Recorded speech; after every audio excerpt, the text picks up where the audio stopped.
어머니, 아무리 생각해도 좀 이상해요. 갑자기 이렇게 찾아오신 이유가 뭐예요? 혹시 돈 때문에 오신 건 아니죠? 아니, 미영아. 그런 거 아니야. 손주들 잡채랑 갈비찜 좋아하니까 그 생각나서 그냥 만들어 온 거야. 별다른 이유 없어. 그럼 어머니, 솔직히 말씀 좀 해보세요. 애들 아범, 그러니까 재훈 씨가 집에 있다고 생각해서 오신 거 아니에요? 혹시 돈 부탁하려고 오신 거죠? 미영아, 내가 왜 돈 부탁하러 오겠니? 그런 거 아니라고 했잖아. 솔직히 말하면 저희도 여유 있는 상황 아니에요.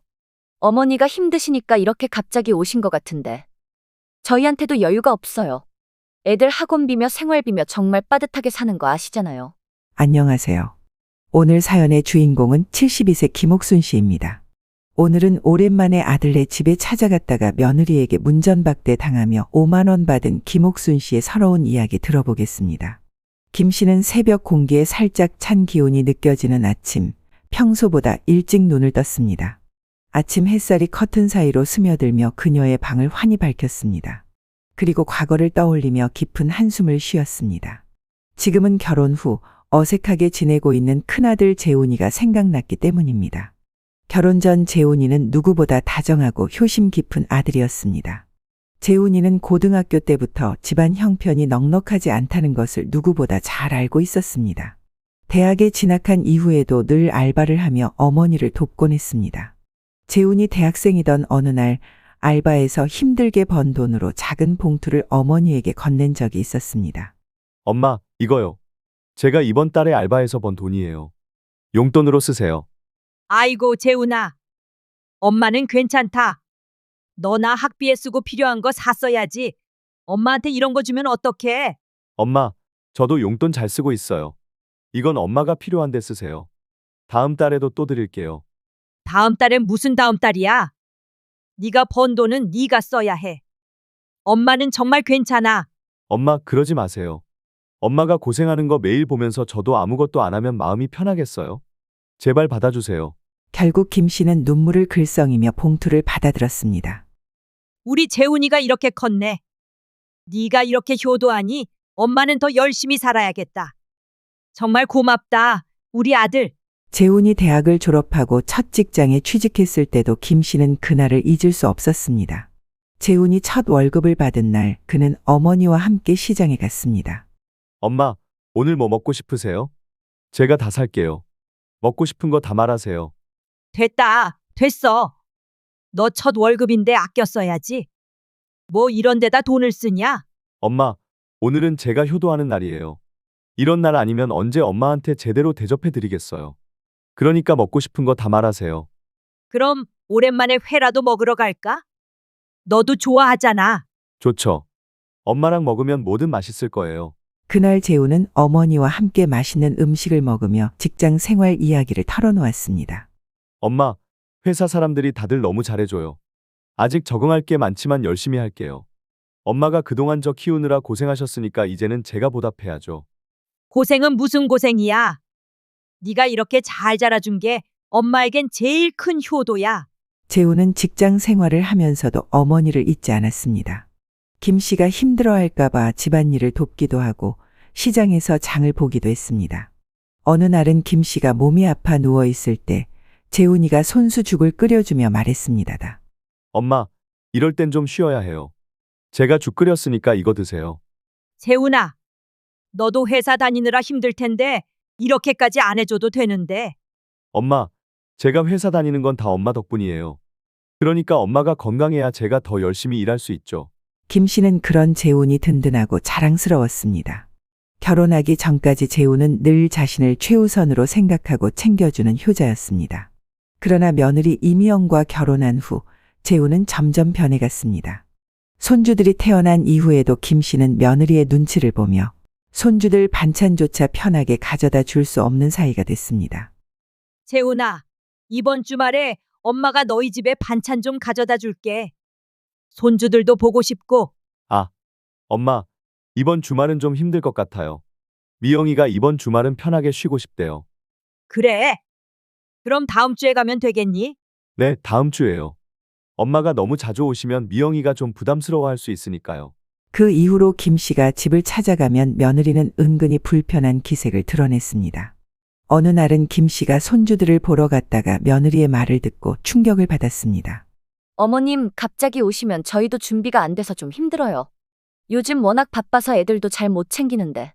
어머님이 오시면 애들이 어머님하고 놀고 싶어 하니까 저희가 더 정신없어져요. 김 씨는 그 말에 얼굴이 화끈거렸습니다.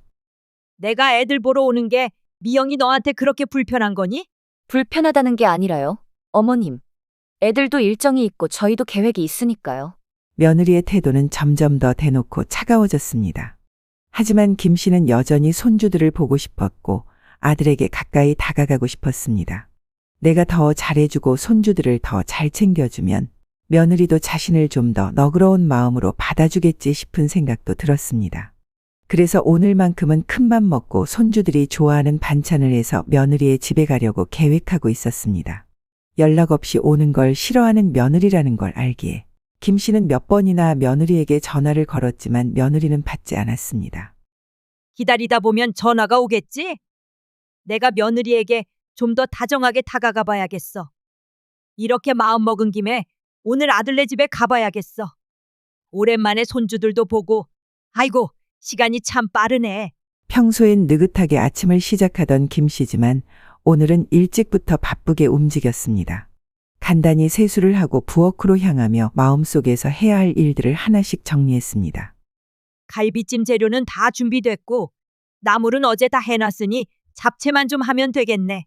부엌에 들어선 그녀는 조용히 냉장고를 열고 어젯밤에 준비해둔 재료들을 꺼냈습니다. 커다란 냄비에는 이미 양념이 잘 배어든 고기가 담겨 있었습니다. 우리 지호는 고기만 골라 먹으니까 갈비는 부드럽게 해야겠지. 큰 손주 수진이는 나물 잘 먹으니 조금 더 담아야겠네. 김 씨는 갈비찜이 끓는 동안 작은 팬에 참기름을 두르고 미리 손질해둔 나물을 볶았습니다. 팬에서 나는 고소한 향기가 부엌을 가득 채우자 그녀의 얼굴에 흐뭇한 미소가 번졌습니다. 아이고, 이렇게 정성껏 하면 좋아하겠지? 요새 바빠서 엄마 음식 먹을 일이 없을 텐데. 그녀는 설탕을 조금 더 넣을까 고민하다가 손주들이 단맛을 좋아한다는 기억이 떠올라 한 스푼을 더 추가했습니다. 그때 전화벨이 울렸습니다. 이 시간에 누구래? 전화를 받으니 이웃집 김 여사였습니다. 옥순 씨, 뭐 하세요? 갈비 냄새가 여기까지 나네요. 아이고, 큰아들 내 가는 길이라 이것저것 좀 준비하고 있어요. 아들네? 요새는 젊은 사람들 음식 해가도 별로 안 좋아하더라고요. 그래도 손주들이 좋아하니까요.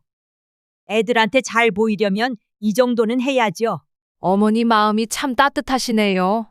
며느리가 이런 정성을 알아줘야 할 텐데. 통화를 끝낸 김 씨는 다시 부엌으로 돌아갔습니다.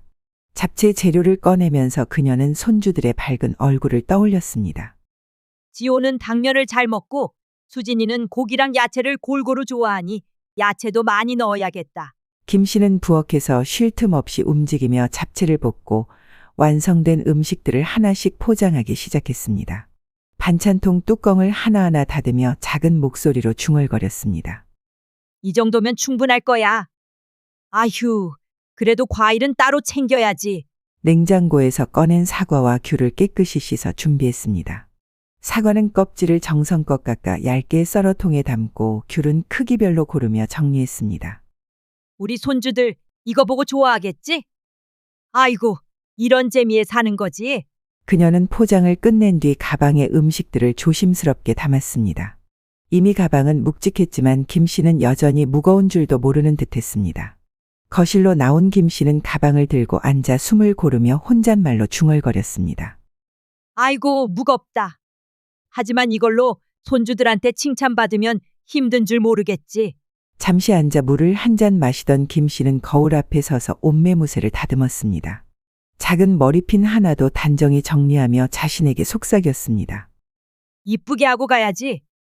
우리 손주들 할머니 예쁘다고 말하겠지? 그렇게 모든 준비를 마친 김 씨는 가방을 들고 현관문을 나섰습니다.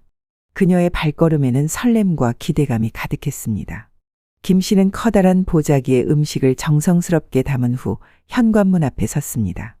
손에는 음식 가방이 들려 있었고 옆에는 과일 바구니도 놓여 있었습니다. 오늘따라 날씨가 맑았고 포근한 햇살이 그녀의 마음을 더욱 따뜻하게 했습니다. 아이고, 이렇게 좋은 날에 손주들 보러 가는 길이니 얼마나 행복하냐. 요새 날씨가 추워졌다지만 이렇게 햇볕 좋은 날에 나가면 기운이 절로 나네. 김 씨는 신발을 신고 준비를 마쳤습니다. 김 씨는 버스를 타기 위해 동네 정류장으로 향했습니다. 정류장에는 이미 사람들이 몇 명 앉아 있었고 그녀는 빈자리에 앉아 가방을 무릎 위에 올려놓았습니다. 잠시 후 옆자리에 앉은 분이 말을 걸었습니다. 아이고, 어디 가시는 길이에요? 보자기가 무거워 보이는데. 아들네 집에 가는 길이에요. 손주들 먹을 음식 좀 싸가지고요. 손주들이 좋아하겠어요. 뭐 싸셨어요?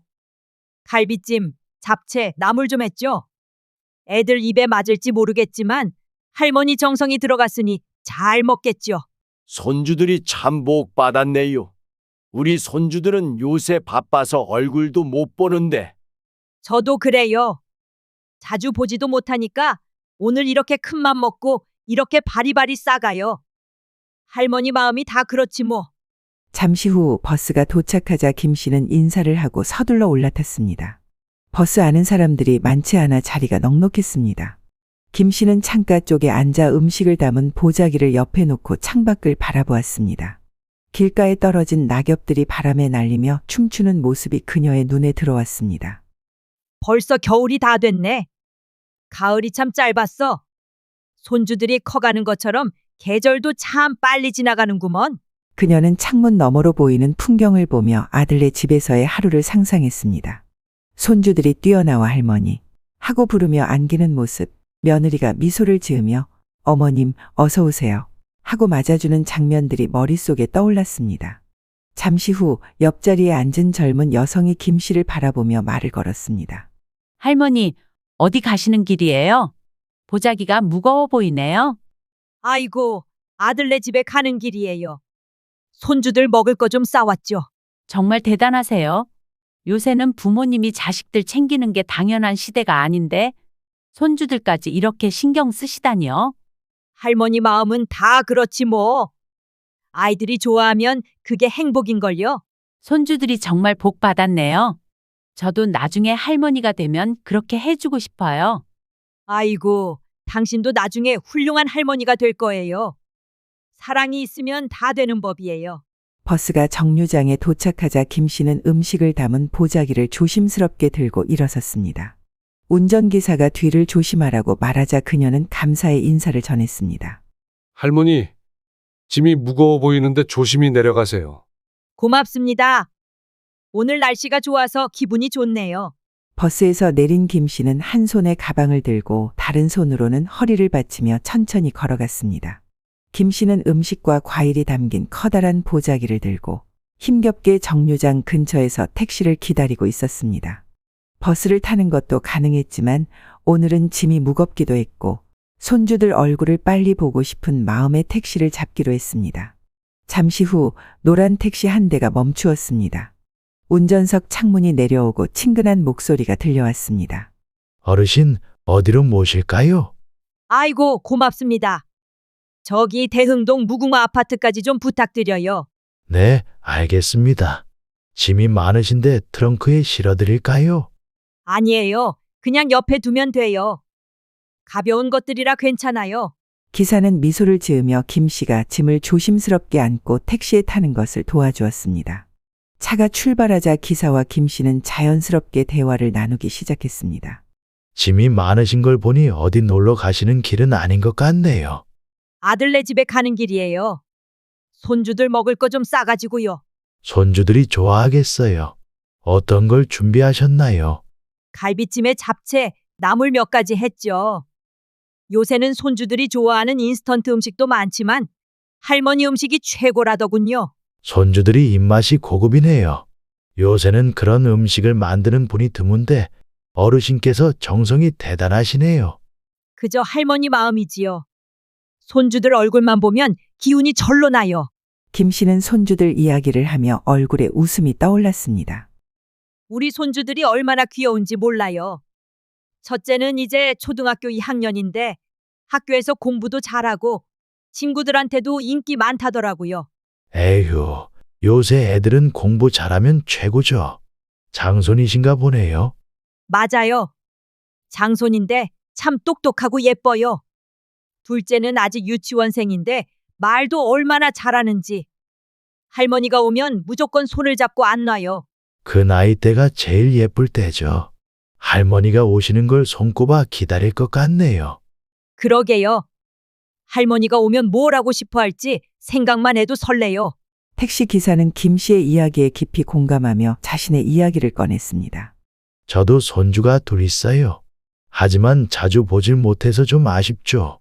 요새 젊은 사람들은 바쁘기도 하고 서로 시간을 맞추는 게 쉽지 않더라고요. 저도 자주 못 봐요. 오늘 큰맘 먹고 이렇게 바리바리 싸가지고 가는 거예요. 얼굴만 보면 그동안의 서운함이 다 사라지죠. 그러게요. 저는 그저 사진으로만 보는데 그래도 손주 얼굴 보면 힘이 나긴 하더라고요. 맞아요. 힘들 때 손주들이 웃어주면 세상에 그보다 좋은 약이 없지요. 김 씨는 창밖의 풍경이 바뀔 때마다 한 가지씩 과거의 순간을 떠올렸습니다. 재훈이 결혼하던 날 며느리 이미영과 처음 마주했던 순간도 스쳐갔습니다. 그날 참 긴장했었지. 며느리 얼굴 처음 봤을 때는 참 곱고 단아하다고 생각했는데 살다 보니 성격이랑 얼굴이 다는 아니더라. 그녀는 그때를 떠올리며 기사님에게 이야기를 이어갔습니다. 며느리도 처음 만났을 땐 참 예뻤어요. 어찌나 고운 말을 쓰던지 저도 이런 며느리를 얻다니 참 복이 많다 싶었죠. 요새 며느리들이 시어머니랑 가까이 지내려 하지 않잖아요. 그래도 어르신은 며느리랑 잘 지내셨나 봐요. 글쎄요. 결혼 초에는 잘 지냈는데 세월이 지나면서 어쩌다 보니 점점 멀어지게 됐죠. 요즘 애들이 다 그렇잖아요. 바쁘다, 힘들다 핑계대면서 말이죠. 김 씨는 잠시 침묵하다가 다시 창밖을 바라보며 며느리의 첫 인상을 떠올렸습니다. 결혼식 날 미영이 고운 한복을 입고 들어와 인사하던 모습이 아직도 눈에 선했습니다. 옥수는 창밖을 보며 자신도 모르게 중얼거렸습니다. 시간이 참 빠르죠. 손주들이 어릴 때 참 귀여웠는데 이제는 저보다 키가 더 크고 씩씩하게 자랐어요. 그렇죠. 아이들은 금방 자라니까요. 어르신처럼 손주들 키우는 즐거움으로 사는 게 제일 행복한 삶 같아요. 그렇죠. 그런데 요새는 그 아이들 얼굴 보는 것도 쉽지 않아요. 학교 다니느라 바쁘고 부모님도 바빠서 자주 못 데려오니 그래도 이번엔 얼굴 한번 볼 수 있으니 참 좋네요. 그녀는 다시 한번 손주들을 만날 생각에 설레는 마음으로 창밖을 바라보았습니다. 마음속에서 과거의 추억과 현재의 설렘이 교차하고 있었습니다. 차가 목적지 근처에 가까워지자 김옥순의 마음은 점점 설레기 시작했습니다. 오늘은 내가 만든 잡채를 보고 손주들이 뭐라고 할지 벌써 궁금하네요. 저번에는 갈비찜이 최고라고 하더니 아이들이 좋아하는 모습을 보면 모든 수고가 다 잊히겠네요. 그럼요. 그 순간만큼은 제가 세상에서 제일 행복한 할머니예요. 택시가 아들네 집 앞에 도착하자 김 씨는 가방을 챙기며 감사의 인사를 건넸습니다. 정말 고맙습니다. 덕분에 편하게 왔어요. 별 말씀을요. 어르신, 손주들한테 좋은 하루 되시고요. 나중에 또 뵙겠습니다. 네, 수고하세요. 김옥수는 택시에서 내려 커다란 보자기를 조심스럽게 들고 현관문 쪽으로 걸어갔습니다. 마음속에는 손주들을 볼 수 있다는 설렘과 기대가 가득 차 있었습니다. 김 씨는 아들네 집 현관 앞에 도착했습니다. 양손에는 정성껏 만든 잡채와 갈비찜, 그리고 손주들이 좋아하는 과자와 작은 선물 꾸러미가 들어있는 무거운 장바구니가 들려 있었습니다. 그녀는 가방끈을 쥔 손에 땀이 차는 것을 느끼며 문 앞에서 잠시 숨을 고르고 초인종을 눌렀습니다. 휴. 전화를 계속 안 받았는데 집에 있는지 모르겠네. 손주들도 보고 싶고. 멀리 시골에서 2번의 버스를 갈아타고 마지막엔 택시까지 이용해 도착한 집이었습니다. 기분 좋게 마중 나올 아들의 얼굴과 손주들의 환한 웃음을 기대하며 두근거리는 마음을 억누르려 했었습니다. 잠시 후 현관문이 열리며 며느리 이미영이 나타났습니다. 하지만 김 씨의 기대와 달리 이미영의 얼굴에는 환영의 기색보다는 당혹감과 짜증이 엿보였습니다. 어머, 어머니. 여기 웬일이세요? 전화라도 하고 오셔야죠. 미영아, 아무리 전화해도 너가 받지를 않더구나. 기다리다가 손주들 보고 싶어서 그냥 왔어. 아침부터 내가 좋아하는 잡채랑 갈비찜 좀 만들어 왔지. 너희 먹으라고. 며느리는 잠시 뜸을 들이다가 한숨을 내쉬며 문을 반쯤 열어놓고 서 있었습니다. 어머니, 먼 길 오시느라 힘드셨겠어요. 그런데 미리 말씀이라도 좀 주시지. 갑자기 오시면 저희도 준비가 안 돼서요. 에이, 괜찮아. 내가 뭐 대단히 바라는 것도 아니고 그냥 밥 먹고 싶으면 내가 다 해줄게. 어차피 준비된 것도 가지고 왔는데 뭐. 김 씨는 며느리의 표정을 눈치챘지만 애써 웃으며 말을 이어갔습니다. 아, 그런데요, 어머니. 오늘 재훈 씨도 늦게 퇴근하고 저희도 이것저것 일정이 있어서 좀 바빠요. 다음에는 꼭 미리 연락 주시고 오세요. 김 씨는 순간 머리가 띵해지는 기분이었습니다. 그래도 내가 이렇게 먼 길 왔는데 잠깐 들어가서 얼굴만 보면 안 될까? 손주들도 오랜만에 보고 싶고 가져온 음식도 바로 내놓으면 금방 먹을 수 있을 텐데. 며느리는 입가에 어색한 미소를 띠며 머뭇거렸습니다. 그녀는 문을 완전히 열지 않고 여전히 문틈을 막은 채 있었습니다. 어머니, 정말 죄송한데요. 지금 애들도 학원에 가 있어서 저녁에 늦게 와요. 그리고 저도 오늘은 준비가 좀 안 돼 있어서 정말 죄송해요. 김 씨는 장바구니를 쥔 손에 힘을 주며 다시 한번 며느리에게 부탁했습니다. 미영아, 그래도 이거 내가 손주들 먹으라고 가져온 건데 그냥 냉장고에만 놔두고 갈게. 문 좀 열어줘. 금방 갈 테니까. 며느리는 망설이는 표정을 짓더니 마지못해 문을 열었습니다. 그럼 잠깐만 들어오세요. 그런데 어머니, 다음부터는 꼭 연락 주시고 오셔야 해요. 김 씨는 어색한 웃음을 지으며 신발을 벗고 안으로 들어섰습니다. 익숙한 듯 낯선 거실의 풍경이 그녀의 시야에 들어왔습니다. 식탁 위에는 며느리가 아침에 먹고 치우지 않은 그릇들이 남아 있었고 거실에서는 TV 소리만 희미하게 들렸습니다. 미안하다, 미영아.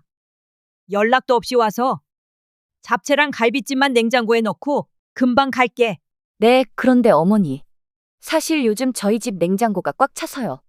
음식을 많이 가져오시면 좀 곤란할 때가 있어요. 며느리는 냉장고를 열어 보이며 정말 공간이 없다는 듯 설명했습니다.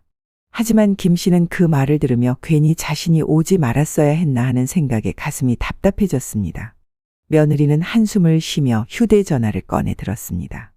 그녀는 김 씨를 힐끔 쳐다보더니 다급한 손놀림으로 남편 재훈에게 전화를 걸었습니다.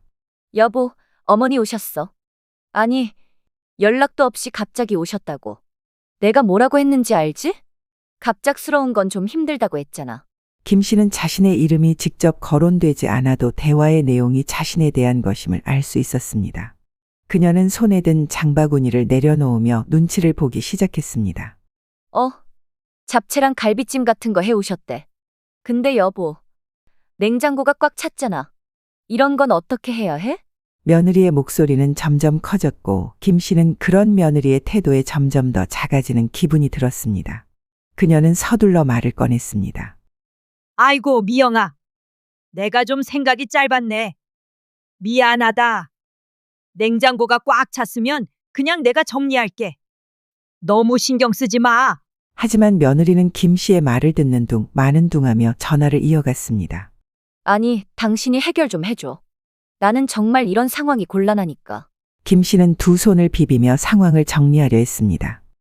미영아, 미안해. 내가 이걸 여기 테이블 위에만 놓고 갈게. 애들 오면 먹으라고 해줘. 금방 갈 테니까 너무 신경 쓰지 말고. 김 씨는 무거운 장바구니를 테이블 위에 올려놓고 갈비찜과 잡채를 조심스럽게 정리하던 중 이미영이 갑자기 말을 꺼냈습니다. 어머니, 김 씨는 당황한 듯 멈칫하며 며느리를 바라봤습니다. 응, 왜 그러니 미영아? 며느리는 팔짱을 낀 채 다소 딱딱한 표정으로 말을 이어갔습니다. 아무리 생각해도 이건 아닌 것 같아요. 뭐가 아니란 말이니? 아니, 어머니. 저희도 갑자기 이렇게 찾아오시면 마음의 준비도 안 되고 솔직히 좀 당황스러워요. 무슨 일 있으세요? 김 씨는 며느리의 시선을 피하며 손을 허리춤에 얹었습니다. 아니야, 미영아.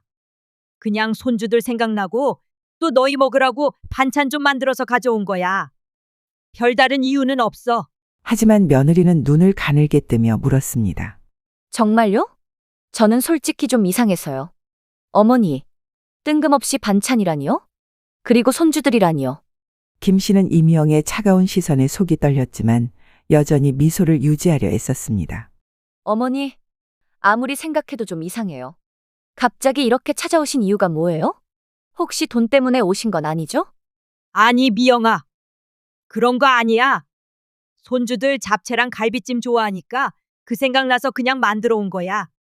별다른 이유 없어. 며느리는 팔짱을 낀 채 고개를 끄덕이며 의심스러운 표정을 지었습니다. 그럼 어머니, 솔직히 말씀 좀 해보세요. 애들 아범, 그러니까 재훈 씨가 집에 있다고 생각해서 오신 거 아니에요? 혹시 돈 부탁하려고 오신 거죠? 미영아, 내가 왜 돈 부탁하러 오겠니? 그런 거 아니라고 했잖아. 솔직히 말하면 저희도 여유 있는 상황 아니에요. 어머니가 힘드시니까 이렇게 갑자기 오신 것 같은데. 저희한테도 여유가 없어요. 애들 학원비며 생활비며 정말 빠듯하게 사는 거 아시잖아요. 김 씨는 그제야 어이가 없다는 듯 웃음을 터뜨리며 말했습니다. 내가 손주들 반찬 챙겨주려고 온 건데 어떻게 그런 식으로 말을 할 수 있니? 네가 지금 나를 뭐로 보고 그런 말을 하는 거야? 그럼 왜 갑자기 오셨어요? 미리 연락도 안 하시고요. 솔직히 말씀드릴게요. 이런 식으로 오시는 거 저도 불편해요. 어머니가 어려운 거 아니냐는 생각이 들어서요. 김 씨는 답답한 마음에 손으로 가슴을 쓸어내리며 소리쳤습니다. 아이고, 나는 그냥 아이들 생각나서 우리 가족 생각나서 왔을 뿐이다. 내가 뭘 바란다고 그런 말을 하니? 네가 아무리 힘들어도 이렇게 대놓고 사람 가슴에 못을 박으면 안 되는 거야. 그리고 내가 몇 번이나 전화를 했는데도 너가 받지를 않았잖니? 그럼 정말 돈 때문에 온 게 아니면 다행이고요. 근데 어머니, 저희도 솔직히 말씀드리면 이런 갑작스러운 방문은 부담스러워요. 아마 재훈 씨도 불편해할 거예요. 그래, 불편해할 거면 불편해해라. 내가 애들 보고 싶어서 온 건데 너희가 나를 이리 오해하고 몰아가면 내가 더 이상 뭘 말하겠니? 그럼 어머니, 반찬값이라도 드릴게요. 며느리는 갑자기 손가방에서 지갑을 꺼내더니 5만 원짜리 지폐 한 장을 던지듯이 꺼내며 김 씨에게 내밀었습니다. 여기요, 어머니. 잡채랑 갈비찜 반찬값이에요. 앞으로 이런 일로 오시지 마세요. 저희도 생활이 힘들어요. 부탁드릴게요. 김 씨는 바닥으로 떨어진 5만 원을 바라보며 손을 부들부들 떨었습니다. 그리고 며느리를 쳐다보며 말했습니다. 뭐? 네가 지금 내 정성을 돈으로 치부하겠다고? 이 돈을 받고도 내가 다시 올 것 같니? 네가 진짜 이 돈으로 내 마음을 상처내겠다는 거니? 며느리는 짜증난 듯 한숨을 내쉬었습니다. 그게 아니라요, 어머니. 저희도 여유가 없으니까요. 어머니가 그냥 이해해 주셨으면 좋겠어요. 김 씨는 더 이상 말을 잇지 못하고 손사래를 치며 문 쪽으로 걸어갔습니다. 됐어. 그 돈 필요 없다. 내 정성이 이렇게 짓밟히는 거라면 나도 더는 네 집에 오지 않을 거다. 어머니, 이 돈 받아가세요. 저도 마음이 불편하니까요. 김 씨는 구겨질 대로 구겨진 5만 원짜리를 건네는 며느리를 뒤로 한 채 장바구니를 다시 들고 재훈의 집을 나섰습니다. 문이 닫히는 소리마저 김 씨의 마음을 후벼 팠습니다. 복도를 걸어가며 그녀는 자신도 모르게 눈물을 닦아냈습니다. 내가 이 나이에 이런 취급을 받을 줄은 몰랐다. 내가 뭘 바란다고? 손주들 얼굴 한번 보려고 온 건데 이런 대접을 받아야 한다니. 며느리는 문이 닫히자마자 재훈에게 전화를 걸어 짜증을 내며 말했습니다. 여보, 어머님 또 갑자기 오면 그때는 정말 이혼이야. 나 정말 이러는 거 못 참아. 무슨 부탁하려고 오신 거 아니야? 아예 오지 말라고 말씀드리던지 해. 한편 김 씨는 터덜터덜 발걸음을 옮기며 다시 버스 정류장으로 향했습니다. 그녀는 더 이상 집으로 돌아갈 힘조차 없을 것 같은 기분이 들었습니다. 자꾸만 며느리 이미영이 내민 5만 원짜리 지폐가 머릿속을 떠나지 않았습니다. 며느리의 차가운 표정과 쏘아붙이듯 던진 말이 마음속에 깊은 상처로 남아 있었습니다. 잡채랑 갈비찜 반찬값 5만 원 드릴게요. 앞으로 갑자기 찾아오지 마세요. 불편하거든요. 그 말이 귓가에 맴돌며 김 씨의 가슴을 찢었습니다. 정류장으로 향하는 길에서 김 씨는 비틀거리며 걸었습니다. 가슴이 답답해 숨을 쉴 수 없을 정도였습니다. 버스 정류장에 도착했을 때 그녀는 한참 동안 멍하니 서 있었습니다. 손에는 며느리가 내민 5만 원짜리 지폐가 구겨진 채로 쥐어져 있었습니다. 김 씨는 참아왔던 감정을 억누르며 입술을 꽉 깨물었습니다. 이게 뭔 꼴이람? 내가 손주들 잘 먹이고 싶어서 몇 시간 동안 힘들게 준비한 건데 이 돈 몇 푼 받으려고 그런 거였냐고 생각하는 거야? 이런 치욕을 받으려고 내가 살아온 건 아닌데. 머릿속에서 재훈이 결혼 전 했던 말들이 스쳐 지나갔습니다. 엄마 걱정 마세요. 제가 있잖아요. 절대 엄마 힘들게 하지 않을게요. 그 말이 지금의 상황과 대비되어 더 큰 상처로 다가왔습니다. 김 씨는 버스가 오기를 기다리며 정류장에 있는 긴 벤치에 앉았습니다. 그러나 한 곳에 가만히 있질 못하고 불편한 마음에 이리저리 움직였습니다. 그냥 손주들 먹일 거 조금 가져다 주려던 건데 왜 그리 날 몰아붙이는 거야? 돈 때문이라니. 내가 언제 돈을 달라고 했다고? 그녀는 손에 쥔 5만 원짜리를 내려다보며 구겨진 지폐를 꽉 쥐었습니다. 참아버릴 수도 없고 그렇다고 챙길 마음도 없었습니다. 그저 참담한 마음뿐이었습니다. 주변에 있던 몇몇 사람들이 그녀를 힐끗힐끗 쳐다봤습니다. 김 씨가 벤치에서 혼자 웅얼거리며 울컥하는 모습을 보았기 때문입니다. 한 어르신이 다가와 걱정스러운 목소리로 물었습니다. 아줌마, 어디 불편하세요? 뭐 도와드릴까요? 아닙니다.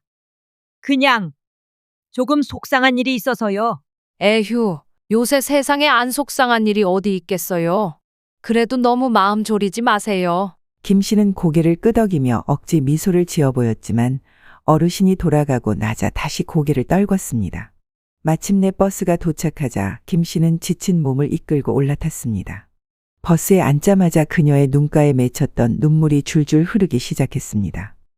내가 도대체 뭘 잘못한 걸까? 내가 뭘 그렇게 잘못했길래 이런 취급을 받아야 하는 걸까? 손에 쥔 5만 원이 더 무겁게 느껴졌습니다. 결국 김 씨는 지폐를 가방 안에 쑤셔 넣고 창밖을 바라봤습니다. 창밖으로 스치는 거리 풍경 속에 과거에 행복했던 날들이 스쳐 지나갔습니다. 하지만 그 행복했던 날들이 더욱 비참하게 느껴질 뿐이었습니다. 재훈아, 너는 왜 이렇게 변했니? 너라도 날 이해해 줄 거라 생각했는데. 그녀는 그렇게 버스 안에서 긴 한숨과 눈물로 집으로 돌아가는 길을 이어갔습니다. 김 씨는 집으로 돌아온 뒤 며느리 이미영이 건넸던 5만 원을 가방에서 꺼냈습니다. 지폐를 쥐고 한참을 바라보던 그녀는 고개를 저으며 다시 가방에 넣었습니다. 이대로 당하고만 있을 순 없지. 그냥 가만히 있으면 며느리는 나를 계속 무시할 거야. 김 씨는 며칠을 고민한 끝에 자신만의 방식으로 이미영에게 교훈을 주기로 결심했습니다. 복수라기보다는 그녀가 느꼈던 상처를 잊지 않게 만드는 현실적인 방법이었습니다. 김 씨는 몇 주 뒤 재훈과 며느리에게 점심 식사를 함께 하자는 연락을 했습니다. 평소 같으면 거절했을 며느리 이미영도 김 씨가 음식값을 내겠다고 하자 마지못해 약속을 잡았습니다.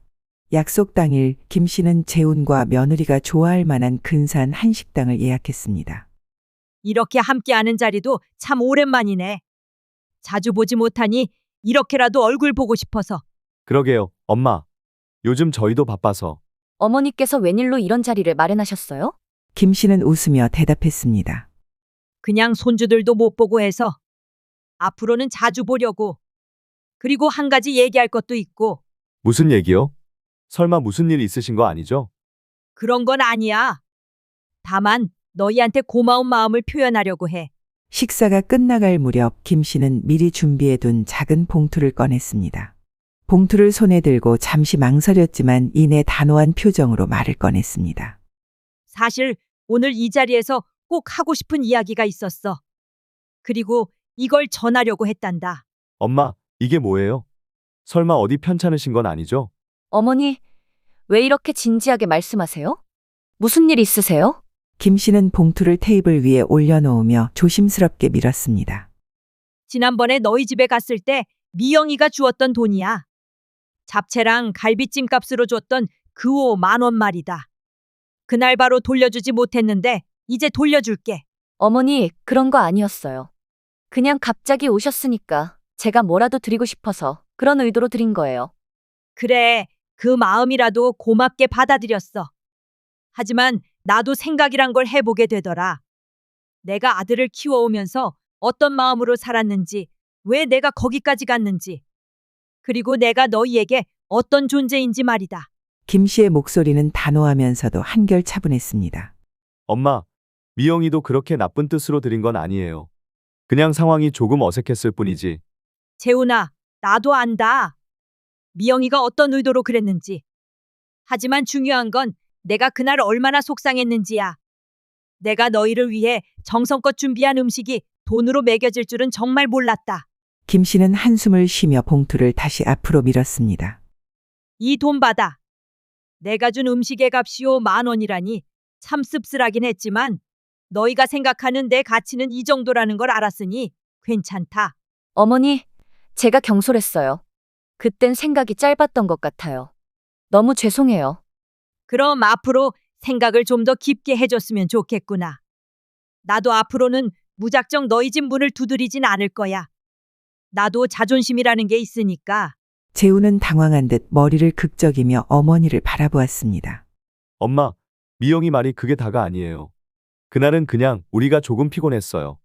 애들도 요새 많이 아파서. 그럴 수도 있겠지.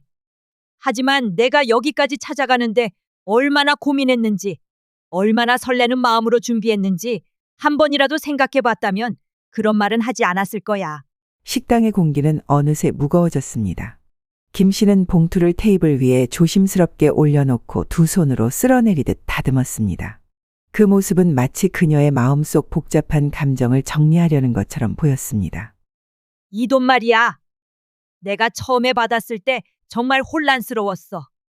내가 어떻게 너희에게 이런 존재로 여겨질 수 있을까 싶었어. 내 아들, 내 며느리가 준 돈이란 게 이렇게 가슴에 걸릴 줄 몰랐지. 김 씨는 한숨을 길게 내쉬며 고개를 숙였습니다. 그녀의 목소리는 평소보다 한층 낮아져 있었고 담담하지만 묵직한 감정이 느껴졌습니다. 엄마, 그러지 마세요. 미영이가 그럴 의도가 아니었을 거예요. 그냥 그날 피곤해서 잠깐 실수한 거예요. 어머니, 죄송해요. 정말 경솔했어요. 제가 깊이 생각하지 못했어요. 김 씨는 잠시 말을 멈추고 창밖을 바라보았습니다.